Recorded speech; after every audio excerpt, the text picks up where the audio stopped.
Hello friends, today we are going to discuss about SQL basics, structured query language, database SQL concepts, and we start with creation of tables and how to insert entries into these particular tables. Okay, so today what I'm going to do is I'm going to basically create a couple of tables and then show you how to insert the data into those tables. Okay, so so far first what we have to do is, so if you see this use this particular UI underscore EA data column, so basically if you see this use command with any particular database, so this is my database, so I want to create my tables and insert the entries in this database, right?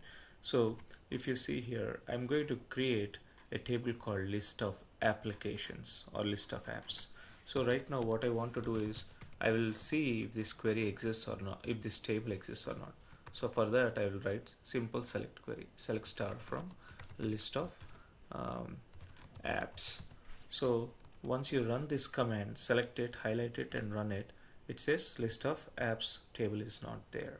So this is how I'll start creating the table. Since it is not there, what I'll do is I'll create this table called list of apps, and I'll say this first column application ID, app ID is nothing but it's an identity column, means all it is generated, the numbers are generated sequentially.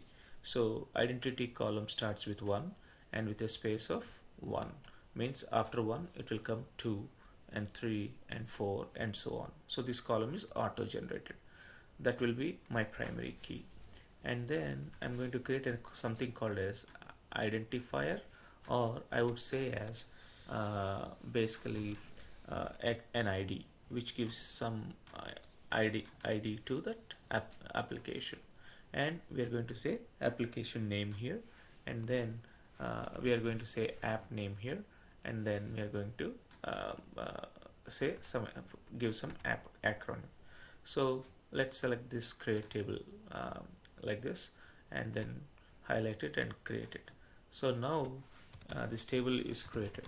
Now what you want to do is you want to see how this table is created and what does it have. So select star from list of apps. So if you see here, IntelliSense is kicking in here, and it is showing you this table. So when I select this query, I don't see any entries, but if you see, the columns are created here: app ID, identifier, app name, and all those things, right?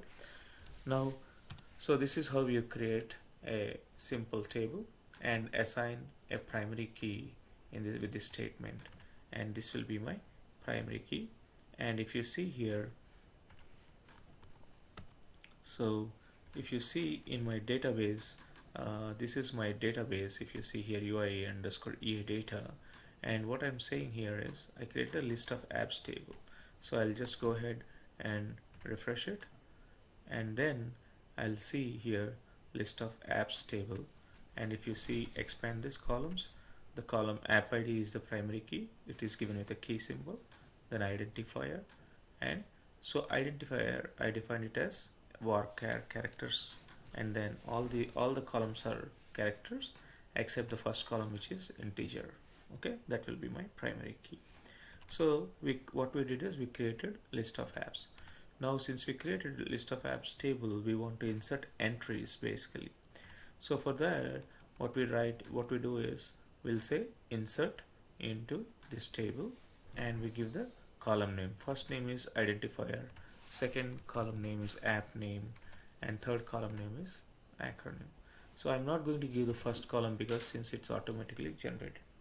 Now I'll give insert into these three columns values, and I'm going to assign some values here. So I just highlight this and execute it. So one row insert. Now I want to see how it got inserted. So select star from list of apps.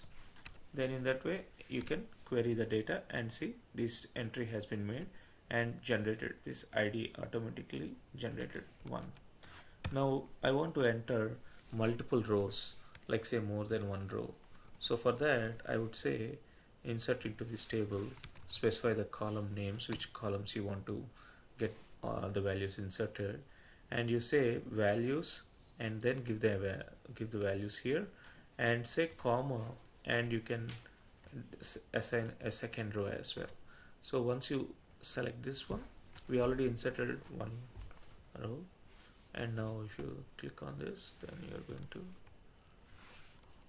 select star from list of apps, right? And then we're going to say, see here, these two rows have been inserted. So this is how we basically insert entries into the table, and you can enter as many records as possible. So similarly, we create another table and see. So I'm going to create some technology products table, and then I'm going to say technology product ID will be automatically generated, and then technology product name, vendor, and version. So I'm going to create this way, and then I'm going to execute this.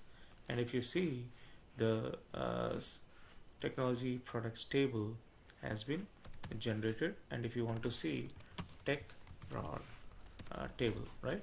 So if you run this, no entries here, but you see TPID, all these things have been created. Now at the same way, I want to enter multiple rows, so I'm going to say insert into this table, and then see these two entries have been inserted. That's what it says. Let's do a select statement on the select star from tech products. See here, these entries have been inserted. So this is how you basically create a table in SQL Server and insert entries in this table. Thanks for watching, guys.